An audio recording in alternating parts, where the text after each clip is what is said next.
And here we go again. Here we go again. This bitch, I knew this bitch was phony. I knew it. I smelled phony bitch written all over this motherfucker. Malika, Malika Andrews. Let me rewind this shit. Listen. Listen to what Malika just did. Like they always do. They tear down one of the greatest to big up motherfucking, you know what I'm saying? LeBron bitch ass James. Listen. Just listen. Look at this bitch. But I'm just saying from a standpoint of just not having what he saw on a day in, day out basis sometimes. Look at this punk ass nigga. Look at these devils. Hold on, I want you to see Malika Andrews. Listen to what she say. With this idea that the Lakers championship teams of the past usually have two dominant players as their core, and they surround them with different role players every year. Terrible. They added another star to this group. And so we see the two teams that were picked as the co-favorites, the Brooklyn Nets and the Los Angeles Lakers, coming into this season. I'm starting to think that maybe that is not the model anymore in the NBA and how to build a championship team. Look at the teams that are winning right now. The Phoenix Suns. Devin Booker is a bona fide superstar. So is Chris Paul. DeAndre Ayton is on his way up. But that is a full team with a lot of depth. Right. I mean, the Suns, when Chris Paul and Devin Booker were out. Hold on, my bad. Let me rewind this shit.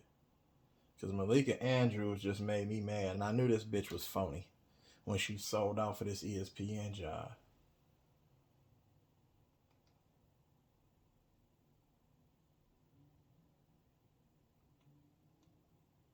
This Lakers team, the year 19, when he was averaging 22 on 37. Here it come. Listen to her. How she go to the numbers. How she go to the numbers. The effort and energy that he saw from his teammates this year, it would have been an issue. I mean, when Kobe, Dwight, and Nash all had injuries, though, they didn't win a playoff game. But they didn't win a game. This Lakers team, the year 19, when he was averaging. Look at Shelbourne trying to take up for Kobe. The Lakers, they went 10 and look what Malika do. In the games that he played in. So I'm not sure I understand what you're saying, Matt, but I'm not so sure it's saying, well, Kobe Bryant would have been the white horse to fix I'm definitely not saying that. But and then look at Matt Barnes' backtrack. Sure, but in someone's face, it doesn't turn into. And then look, she interrupts the motherfucker. Interrupt a grown man. That's a bitch. Nigga. That's a bitch. Did you hear what she said, nigga? That's a phony ass bitch, bruh. That's a phony ass bitch, nigga. Fuck is you talking about? This bitch trying to tear down Kobe Bryant, nigga.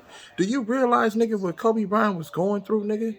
Injuries and the whole shit. Do you realize he wasn't at the top of his game? Let's keep it 100, nigga. Kobe was not at the top of his game. It's no excuse for LeBron. He's still at the top of his game. So you mean to tell me if Kobe was at the top of his game with the Dwight Howard and the Steve Nash, nigga, he would have led that team. And remember, the nigga tore his motherfucking Achilles, bro. See, these niggas be capping, bro. They don't want to tell you what it really is. This bitch came on there, interrupted everybody. Ramona Shelbourne took up for Kobe. I'm pretty sure she's a Kobe fan and not a LeBron fan like that. You feel me? These niggas, that's what the media do. Clutch Sports own all this shit, bro. You can't say nothing against LeBron, nigga. They go, oh, hold on. Let me pull up these numbers. That's a bitch right there, nigga. Yes, nigga, Malika Andrews is a motherfucking broad, nigga. That's a bitch.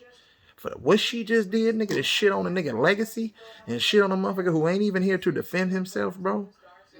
See, they always tear down Kobe to big up LeBron so it can be the LeBron versus Jordan comparison. Every time. That's a bitch. Guess what I'm gonna do? Shut your punk ass up, bitch. Niggas need to be careful. Tread lightly when you want to fuck with a bitch like that. Straight up. Let's go. I'm gonna rewind that shit. I want everybody to hear this shit vivid. I want you to hear it closely. Because this is what they do. This is what people like that do. Matt Barnes out here capping all on television. Nigga supposed to be from the Sacramento. Nigga, oh, nigga, come on, bro. You can't be a real one. You can't be a real one, my nigga. Stop it. Stop it. They're not gonna put GP on motherfucker on the TV, nigga. Straight up, they ain't gonna put no real ones on the TV, man. You know what I'm talking about? Because you gotta follow a script. These are some script following motherfuckers. Kendrick Perkins know nothing about nothing. leadership, nigga. We always question his leadership at every squad he went to. That's why he needed the deck stacked. You know what I'm saying? So it's easy for him. He didn't want to take the onus and the pressure. You see that nigga run from post-game press conferences. Listen to this bitch over here, though. I want you to look at this evil bitch. Look. She's evil. Look at her. She's waiting. This bitch waiting to debunk everything he's saying about Kobe. But I know for a fact that if the two guys that I mentioned before saw some of the effort and energy that he saw from his teammates this year, it would have been an issue. Look. Dwight Look at and Nash all she was had ready. injuries, though. They didn't win a playoff game. They got to the playoffs, though. But they didn't win a game. Neither this Lakers team. It don't matter, bitch. It don't matter. Dwight Howard was already trash. Steve Nash was trash, nigga. I don't give a fuck about that. They were trash. Dwight Howard was non-invested, nigga. That's why Kobe never wanted Dwight Howard, nigga, ever. And Steve Nash was already a broken down ass point guard who couldn't do nothing. He was already garbage anyway. You know what I'm saying? You gave Kobe damaged goods, nigga. If Kobe played with a fucking AD and a motherfucking Russell Westbrook and Carmelo Anthony in his prime, even though Carmelo is, you know what I'm saying, at the age he's at, it don't matter, nigga. It don't matter, nigga. Kobe would have made apple juice out of apples. He would have made orange juice out of oranges. I guarantee it. But if you give him some motherfucking broken down ass players, nigga, what you gonna try to do? You gonna try to put shit together. And you seen that shit was sputtering. A old 19 motherfucking 78 Pujo, nigga. That motherfucker ain't going nowhere. And the top speed only gonna be motherfucking about 80. So, you know what I'm saying? That motherfucker was already broken down. So you put all these broken down pieces around Kobe because you know why? They didn't want Kobe to pass Jordan in rings. They knew Kobe was the only motherfucker that was capable of passing Jordan. So they put all these garbage ass teams around. They try to say, oh, let's give him Dwight. Dwight was one of the weakest big men to me in the history of the NBA, in my opinion. He's just an athletic big. He had no footwork. He was just big and strong. He wasn't like a Shaq, though. That's why Shaq get disrespected when you call this nigga Superman. This bitch ass nigga, Dwight Howard ain't on that level, nigga. I don't give a fuck.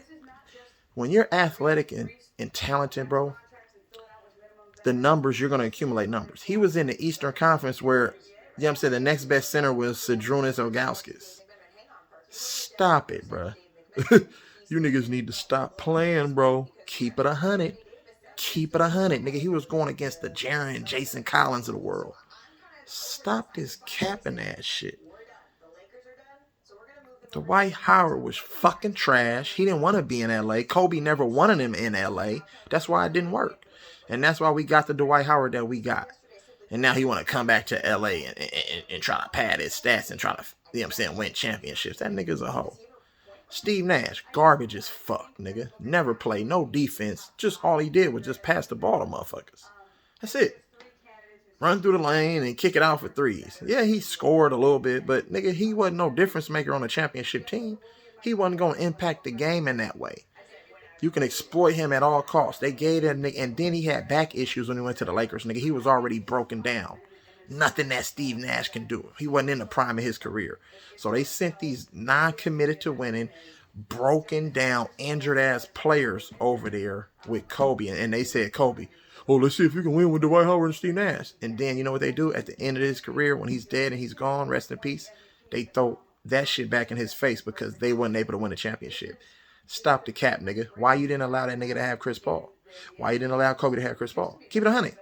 Because he would have passed Jordan. They're not ready for a nigga to pass Jordan. And they especially wasn't ready for a nigga like Kobe to pass Jordan because Kobe was too real for them niggas. Kobe wasn't selling out at the highest, you know what I'm saying, at the highest level. Like some of these other niggas do. Straight up. Period. Nigga, Kobe was a motivator, bro. You feel me? That nigga Kobe was global. He took his show on the road, nigga, and everybody respected and loved the nigga for the type of motherfucking person he is. Period. But these bitches come on TV, Malika Andrews, you punk ass broad. Bitch, ain't nobody fucking with you with that type of mentality. Because I see right now you want to be head of that household. See, that bitch want to be head of the household. She want to overtalk niggas and shit. Wait a minute. Let me do it. I know how to do it. I don't like the way you do it. Ain't no room for them type of hoes, bro. You can't do nothing with them. You can't do nothing with them type of hoes, but fuck them. That's it. You could just fuck them hoes. That's it. That's a capping ass brawl right there. Straight up. Nigga.